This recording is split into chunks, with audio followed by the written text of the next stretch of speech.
honorable members of the European Parliament, distinguished guests, ladies and gentlemen. Thank you for giving voice today to one of the most silenced and persecuted nations of our time, the Baloch people. Your presence here is not symbolic. It is a statement to the world that the suffering cannot be hidden behind borders and that the human dignity remains a universal concern. I stand before you not as a representative of the Baloch National Movement, but as a witness to a decades-long humanitarian tragedy that continues with alarming intensity. In a region rich in resources but deprived of rights, the Baloch people are living through one of the South Asia's most persistent and least recognized human rights crises. In recent years, Pakistan's security establishment has intensified its campaign of repression. Peaceful political leaders, students, human rights defenders, and political activists are targeted with a ferocity meant to silence an entire generation. Among the brightest of that generation was Chairman Zubair Baloch, a young leader whose only weapon was his voice. He delivered in dialogue, in democratic rights, in peaceful political struggle. His life was ended with bullets. A message that any emerging Baloch leadership will be extinguished before it can grow. His death is not just a tragedy, it is a reflection of policy. Since March 2025, BYC, Baloch Executive Committee, is a known group for the human rights. Its activists have been repeatedly harassed, arrested, and detained under fabricated charges.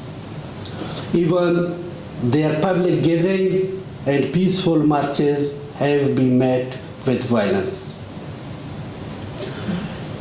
Enforced disappearances remain the darkest feature of life in Balochistan.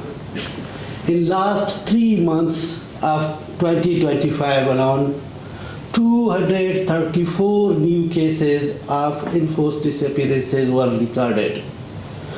Women such as Nasrina Baluch and Mahjabeen Baluch, abducted earlier this year, they remain missing.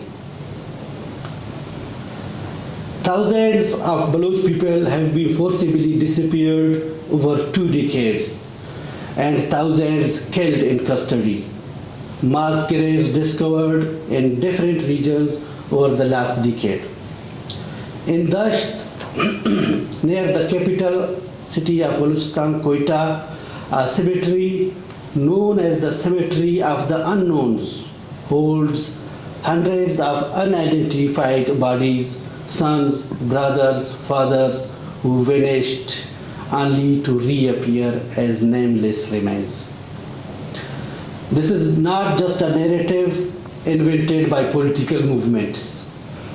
These violations have been documented by UN working groups, Amnesty International, Frontline Defenders, and major international news organizations. The world cannot claim ignorance. The evidence is overwhelming. In recent months, the crisis has taken an even more dangerous turn.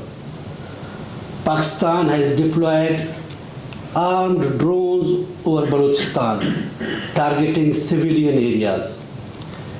In Zahri, an area in Balochistan, drone attacks killed 4 children and several other civilians. Villages that once feared checkpoints of the army now fear the sky itself. This is not counterterrorism. It is the use of advanced weaponry against an unarmed population. It is a war crime.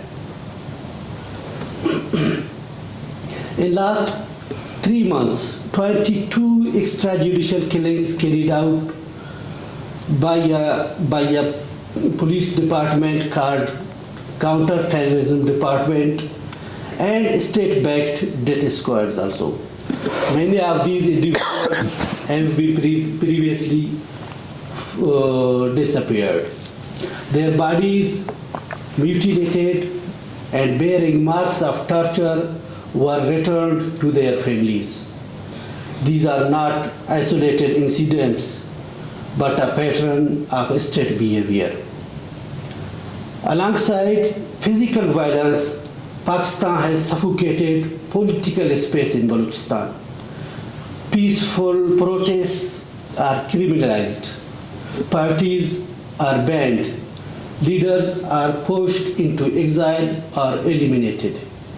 Even mothers holding silent pictures of their missing children are labeled security threats. To weaken the secular and democratic Baloch movement, the state has empowered religious extremist groups in the region.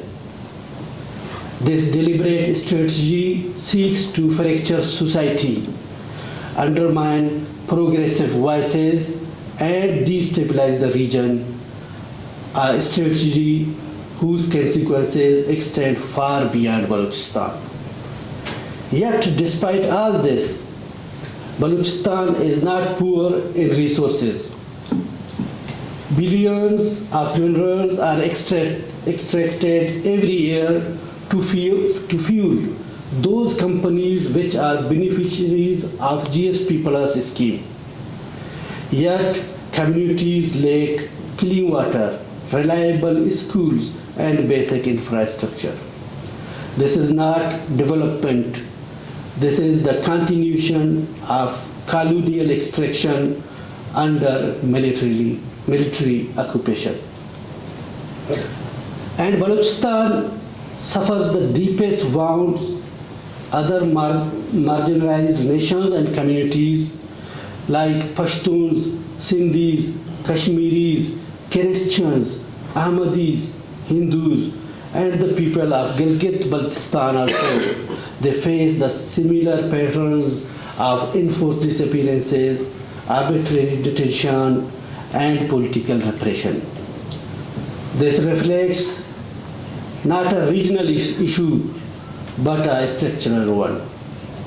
Honorable members, this brings me to the role of the European Union. Pakistan continues to benefit from the European Union's GSP Plus scheme, a mechanism designed to promote compliance to international human rights, labor standards, and good governance. Yet Pakistan has systematically violated these very conditions. When a state engages in enforced disappearances, drone attacks on civilians, torture, mass graves, and political repression, it cannot be treated as compliant. The credibility of the GSP Plus framework depends on its willingness to enforce the standards it demands. Nothing erodes a value-based foreign policy faster than rewarding violations with preferential access to European markets.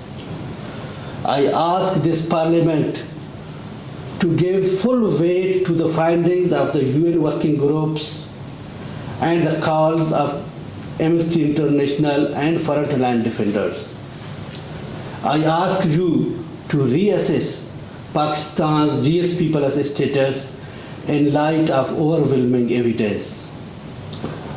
I ask you to demand transparency, accountability, and measurable human rights improvements.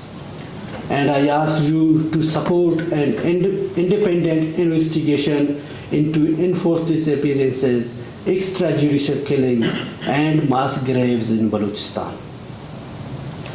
Despite decades of violence, the Baloch people continue to resist peacefully, intellectually, and politically. Our struggle is not against any nation.